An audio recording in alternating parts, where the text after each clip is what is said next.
বন্ধুরা আজকে রোববারে সবাই মিলে কিন্তু আজকে বসে গেছি। আজকে দেখো আজকে কিন্তু সবাই মিলে দেখো কলা পাতায় খাচ্ছি। আজকে দেখো কলা পাতা সবাই মিলে খাচ্ছি।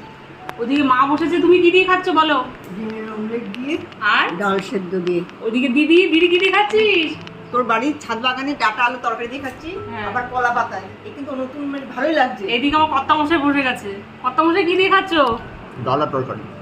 আর এইদিকে কিন্তু আমি মাছ দিয়ে খাচ্ছি। আর ওদিকে বন্ধুরা দেখো আমার মেয়ে তো কিচ্ছু পাতে নেবে না, মেয়ের জন্য চিকেন দিয়ে আলু দিয়ে ওর পাতে পড়ে গেছে। এসব কিন্তু কিচ্ছু খাবে না। আজকে রবিবারে একদম জমজমাটি আয়োজন, জমজমাটি খাওয়া দাওয়া। বন্ধুরা দেখো মেনুতে কিন্তু আছে আজকে পোস্ত, সাথে আছে ডাল সেদ্ধ, তারপরে আছে ডাটা কুমড়োর একটা তরকারি, তারপরে এদিকে আছে পার্শে মাছ যেটা কালকে করেছিলাম, একটা থেকে গেছিলো, তারপরে একটুখানি আলু পটলের তরকারি সকালবেলা করেছিলাম, সেটাও থেকে গেছিলো।